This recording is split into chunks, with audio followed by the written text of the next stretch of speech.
এখানে এই যে দেখো past tense, present tense, future, প্রত্যেকটা টেন্সকে আবার চারটে ভাগে ভাগ করা যায়।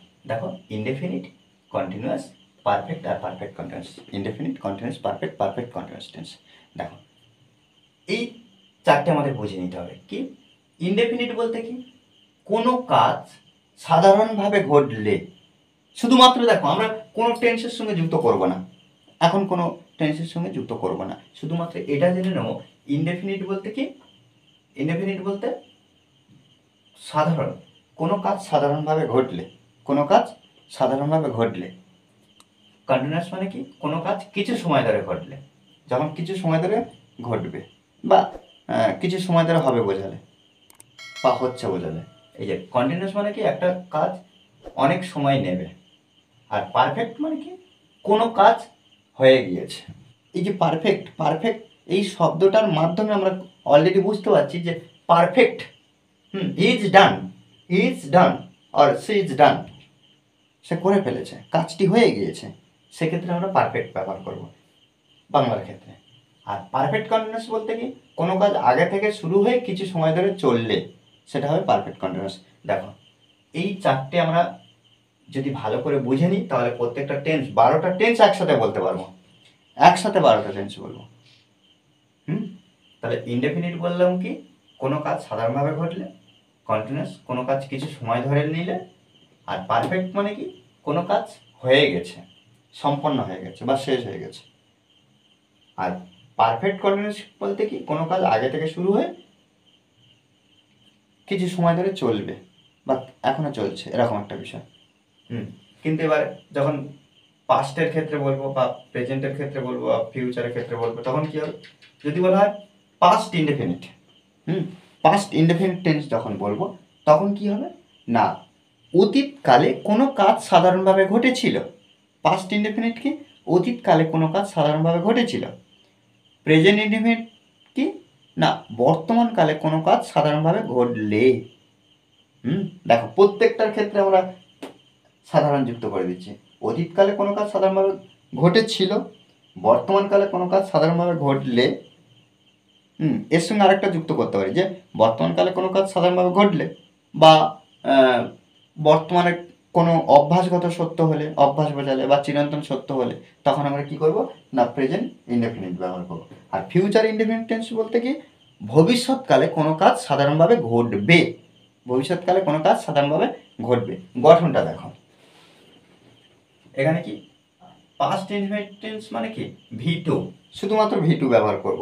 V2 অর্থাৎ আমরা প্রত্যেকটা ক্ষেত্রে জানি সাবজেক্ট V2, তারপরে অবজেক্ট বা আদার্স ওয়ার্ড, অবজেক্ট বা আদার্স ওয়ার্ড। দেখো সাবজেক্ট V2, অবজেক্ট বা আদার্স ওয়ার্ড। যখন প্রেজেন্ট ইনডেফিনিট টেন্স হবে ঠিক প্রেজেন্ট, পাস্টে V2 হচ্ছে, প্রেজেন্টে কি হবে, সাবজেক্ট হবে প্লাস V1 আর এস বা ইএস, এস বা ইএস যুক্ত হবে, তারপরে অবজেক্ট বা আদার্স ওয়ার্ড।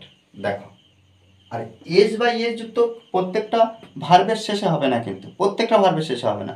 কখন হবে, যখন এই যে সাবজেক্টটা থার্ড পারসন সিঙ্গুলার নাম্বার হবে, থার্ড পারসন সিঙ্গুলার নাম্বার হবে, তখন কিন্তু আমরা তারপরে যে ভার্বটা বসবে ভার্বের শেষে এস বা ইএস যুক্ত করব। আর এই যে ফিউচার, আর মনে রাখবে যে ফিউচার মানে শ্যাল উইল, ফিউচার মানে শ্যাল উইল যুক্ত হবে। ফিউচার কি না, এখানে কি হচ্ছে দেখো, ফিউচার মানে শ্যাল আর উইল। দেখো শ্যাল আর উইল, এই যে শ্যাল উইলটা শুধুমাত্র বর জন্য, কেন, ফিউচার অ্যাকশন ব যখন দেখবো তখন আমরা কি করবো, শ্যাল উইল নিয়ে আসবো। আর এর আগে তো সাবজেক্ট, আর এরপরে কি, শ্যাল উইলের পরে আমরা কি করছি, ভার্ব ব্যবহার করছি, কি ভার্ব। আর এই ভার্বটা V1-এ, দেখো এই যে V1-এ ব্যবহার হবে, তারপরে আমরা কি করব, অবজেক্ট বা আদার্স ওয়ার্ড নিয়ে আসবো। তাহলে কি শ্যাল উইল, ফিউচার। দেখো ফিউচারের প্রত্যেকটা ঘর আমরা কি করব না, শ্যাল উইল আমরা ব্যবহার করব। আর এখন আধুনিক ইংলিশের ক্ষেত্রে এই যে শ্যালটা ব্যবহার করা হয় না, আমরা যদি প্রত্যেকটা ক্ষেত্রে উইল ব্যবহার করি সেক্ষেত্রে কোনো ভুল হবে না, প্রত্যেকটা ক্ষেত্রে উইল ব্যবহার করতে পারি, শ্যাল না ব্যবহার করলে চলবে। দেখো এবার দেখো কন্টিনিউয়াস মানে আমরা কি বললাম, যে কোনো কাজ কিছু সময় ধরে চললে। আর যখন পাস্ট কন্টিনিউয়াস দেখব তখন কি হচ্ছে, অতীতকালে কোনো কাজ কিছু সময় ধরে চলেছিল, এর গঠনটা কি হচ্ছে, সাবজেক্ট প্লাস ওয়াচ আর ওয়ার প্লাস ভার্বের সঙ্গে আইএনজি প্লাস অবজেক্ট বা আমরা আদার্স ওয়ার্ড ব্যবহার করব। দেখো, আর এই যে ওয়াজ আর এটাকে পরিবর্তন করে আমরা প্রেজেন্টের করতে পারি। প্রেজেন্ট ফর্ম, ওয়াজ আর প্রেজেন্ট ফর্ম কি আমরা জানি, অ্যামিজার থাকলে ওয়াজ আর করতে হয়। তাহলে এখানে আমরা এমন লিখতে পারি তো, সাবজেক্ট প্লাস এম ইচ আর এর মধ্যে যে কোনো একটা, তারপরে এখানে যেমন ব্যবহার করব অ্যামিজারের মধ্যে যে কোনো একটা ব্যবহার করব, তারপরে ভার্বের সঙ্গে আইএনজি প্লাস অবজেক্ট অথবা আদার্স ওয়ার্ড হয়ে গেল। এবার দেখো ফিউচার কন্টিনিউয়াসের ক্ষেত্রে কি করব, সাবজেক্ট এক্ষেত্রে আমরা কি করব, শ্যাল বি, আরেকটা কি উইল বি। দেখো, তারপরে আমরা ভার্বের সঙ্গে আইএনজি যুক্ত করব প্লাস অবজেক্ট বা আদার্স ওয়ার্ড। দেখো এখানে কি পাস্ট কন্টিনিউয়াসের ক্ষেত্রে ওয়াজ আর দেখেছি ভার্বের সঙ্গে, আর কন্টিনিউয়াস মানে এটা মনে রাখবে যে আইএনজি যুক্ত থাকবে। কন্টিনিউয়াস মানে আইএনজি যুক্ত থাকবে ভার্বের সঙ্গে। দেখো সাবজেক্ট, তারপরে ওয়াজ আর কেন পাস্টের ক্ষেত্রে, আর এখানে কি অ্যামিজার কেন প্রেজেন্টের ক্ষেত্রে, আর এখানে দেখো শ্যাল উইল এনেছি আমরা জানি ফিউচার অ্যাকশনের ক্ষেত্রে। আর কন্টিনিউয়াসের ক্ষেত্রে কি হচ্ছে, ফিউচার কন্টিনিউয়াস টেন্সে বি আনতে হচ্ছে, তারপরে ভার্বের সঙ্গে আইএনজি ফিউচার কন্টিনিউয়াস টেন্সের ক্ষেত্রে। দেখো এই যে একটা করে উদাহরণ আমরা যদি দিই, আই এট রাইস, তাহলে এট এটা V2, এখানে কি আই ইট রাইস এটা V1, আর এখানে কি আই উইল ইট রাইস। দেখো আই উইল ইট রাইস, দেখো আই এট রাইস আমি ভাত খেয়েছিলাম পাস্ট টেন্সে, আই ইট রাইস আমি ভাত খাই, আই উইল ইট রাইস আমি ভাত খাবো। আর এক্ষেত্রে কি আই ওয়াচ ইটিং কি রাইস, আর এখানে কি করব, আই অ্যাম ইটিং রাইস, আর এক্ষেত্রে কি করব, আই উইল বি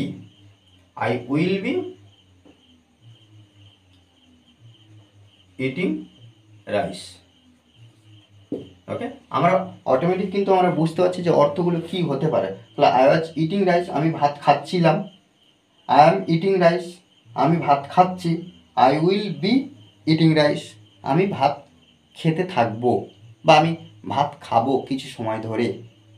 খাবো চলবে কাজটা। এবার দেখো পারফেক্ট মানে কি, কোনো কাজ এইমাত্র হয়ে গিয়েছে, বোঝাচ্ছে। আর দেখো পাস্টের ক্ষেত্রে কি, অতীতকালে দুটো কাজের মধ্যে যে কাজ আগে ঘটেছে সেক্ষেত্রে আমরা কি করব, পাস্ট পারফেক্ট টেন্স ব্যবহার করব। আর প্রেজেন্ট পারফেক্ট টেন্স মানে কি, কোনো কাজ এইমাত্র শেষ হয়ে গেছে কিন্তু তার ফল বা রেস বর্তমান আছে। আর ফিউচার পারফেক্ট টেন্স কি, ভবিষ্যৎকালে কোনো কাজ কোনো একটা নির্দিষ্ট সময়ের আগে শেষ হয়ে যাবে, সেক্ষেত্রে আমরা কি করতে পারি না, ফিউচার পারফেক্ট টেন্স করতে পারি বা বলতে পারি।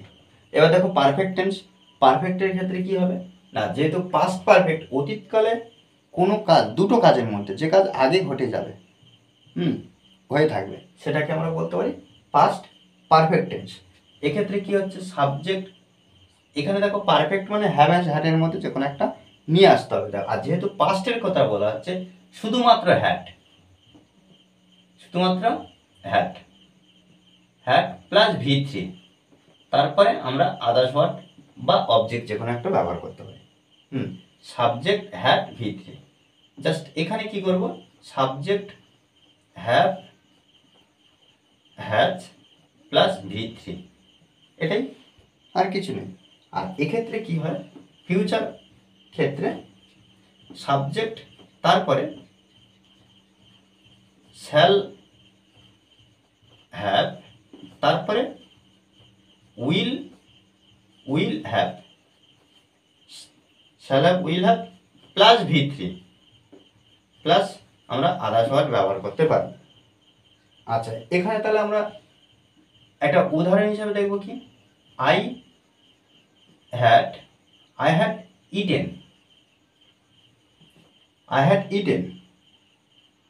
আর এখানে কি আই হ্যাভ ইটেন,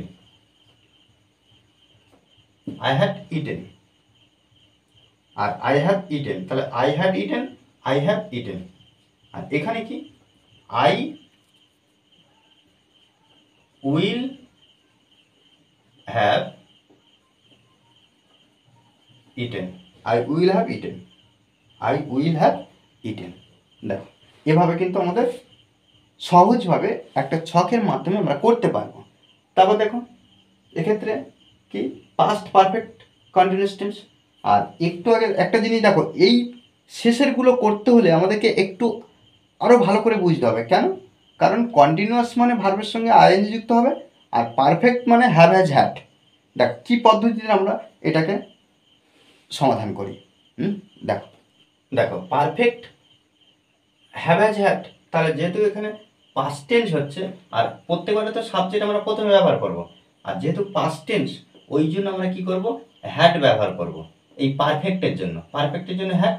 আর দেখো এই যে কন্টিনিউয়াসের জন্য আমরা কি করব, ভার্বের সঙ্গে আইএনজি যুক্ত করব। দেখো কিভাবে আমরা এই যে স্ট্রাকচারটা তৈরি করছি, সাবজেক্ট তো প্রত্যেকবারে বসাবো, হ্যাড কেন করলাম, কারণ এই যে পারফেক্টের জন্য হ্যাড করলাম, আর কন্টিনিউয়াস মানে কি ভার্বের সঙ্গে আইএনজি যুক্ত করলাম এই জন্য।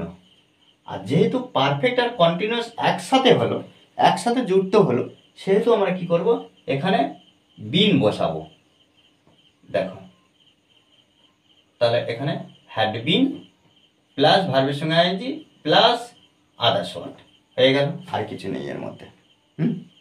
আর এখানে দেখো একইভাবে আমরা কি করব না, পারফেক্টের জন্য এখানে যেহেতু প্রেজেন্ট পারফেক্ট টেন্স, তাহলে আমরা কি করব না, সাবজেক্ট তো আমরা ব্যবহার করছি, তারপরে হ্যাভ আর হ্যাজের মধ্যে যে কোনো একটা আনছি, আর যেহেতু গঠন দুটোই লিখলাম হ্যাভ হ্যাজ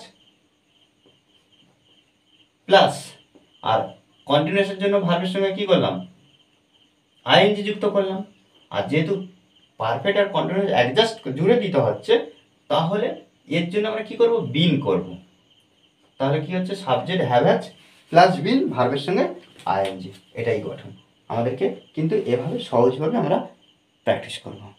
তারপর দেখো সাবজেক্ট, তারপর দেখো এখানে যেহেতু শ্যাল হ্যাভ উইল হ্যাভ, অর্থাৎ শ্যাল ব্যবহার করতে হচ্ছে আর উইল ব্যবহার করতে হচ্ছে, তাহলে এখানে লিখতে হবে যে পারফেক্টের জন্য, দেখো এখানে যেমন পারফেক্টে কী করেছি, শ্যাল হ্যাভ আর উইল হ্যাভ করেছি, তাহলে এখানে বসিয়ে দেবো পারফেক্টের জন্য শ্যাল হ্যাভ, তারপরে উইল হ্যাভ প্লাস, আর কন্টিনিউয়াসের জন্য ভার্বের সঙ্গে আইএনজি যুক্ত করতে হচ্ছে, আর যেহেতু দুটো একসাথে অ্যাডজাস্ট করতে হচ্ছে মানে পারফেক্ট আর কন্টিনিউয়াস, এই যে দেখো পারফেক্ট আর কন্টিনিউয়াস যুক্ত করতে হচ্ছে, তারপর আমরা কি বিন বসিয়ে দিতে পারি, তো বিন বসিয়ে দিতে পারি, সেক্ষেত্রে আমাদের কিন্তু খুব সহজভাবে এগুলো হয়ে যাবে।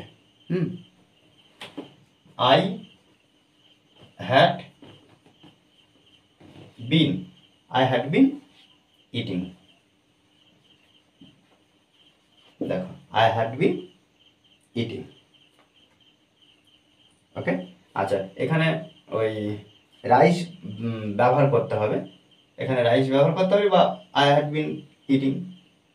আর এখানে কি হচ্ছে যে I have been, okay.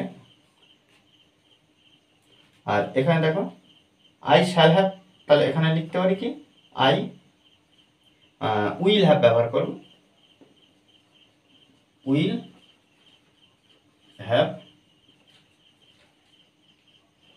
Bin, I will have been eating, okay. দেখো এইভাবে কিন্তু আমরা সহজে টেন্স এই ছকের মাধ্যমে আমরা সম্পন্ন করব। দেখো আমাদের অনবরত কিন্তু প্র্যাকটিস করতে হবে।